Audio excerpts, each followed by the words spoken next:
the call to the member for Higgins. Thank you, Deputy Speaker.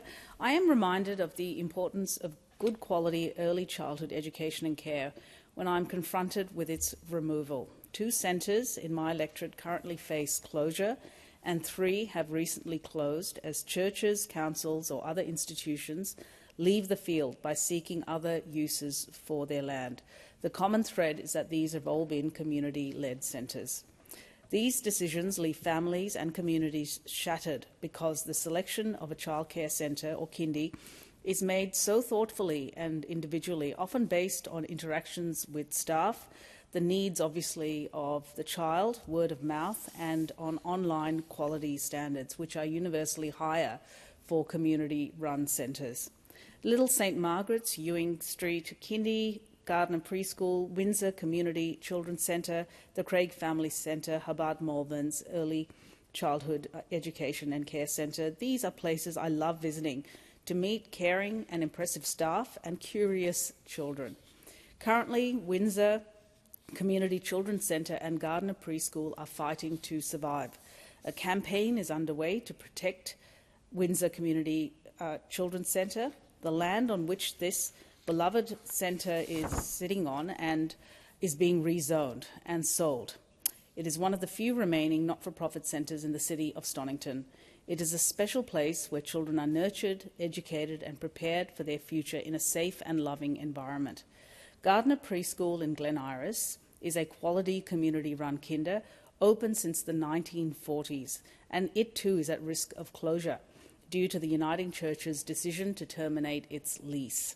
I am asking Higgins residents and people at all levels of government to visit these centres and have a look at their websites, to learn about their histories and what they provide, and to support the campaigns to save them in whatever way they can.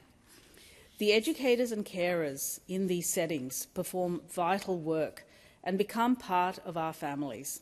But therein lies the trap. They are not in our family. They are skilled professionals who should be paid fairly. Parents agree. Time and time again, I have had parents cite the need to pay our educators better. They are concerned that their fees may not be getting to the workers. Caring professionals provide the foundation for a caring society, from the cradle to the grave. 90% of brain growth occurs in those first 5 years. They are critical, underpinning the importance of high-quality early education and care, noting that the workforce, like in every other caring profession, from teaching to nursing and aged care, is everything. The workforce is everything. But sector reform is needed because there is a shortage of workers. Providers have been delaying expansion plans, closing rooms, and limiting enrolments because they can't find quality and qualified staff.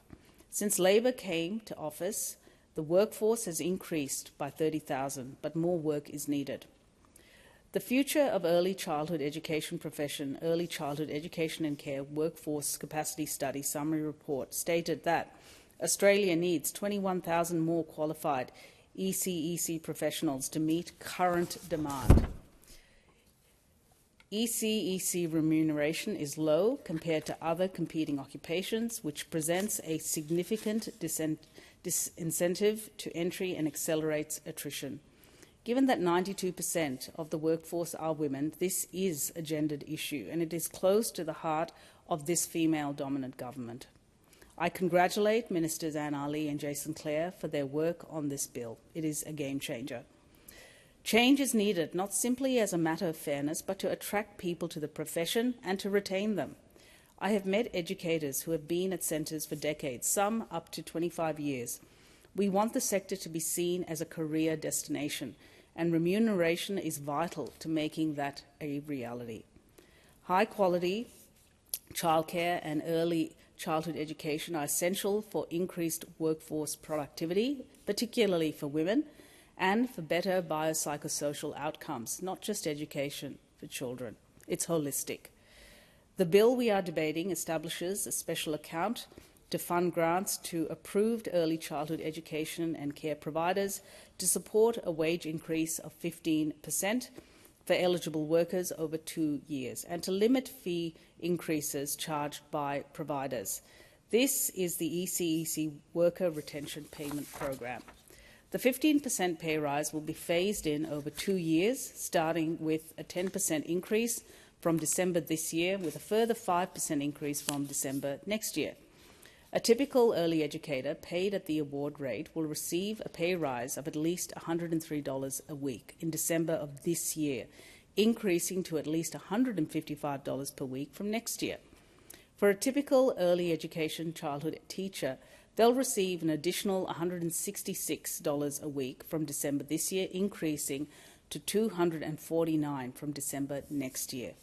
To be eligible to receive the funding for the wage increase, early childhood education and care services must agree not to increase their fees by more than 4.4% between the 8th of August this year and the 7th of August next year. This will place downward pressure on fees. It will constrain them.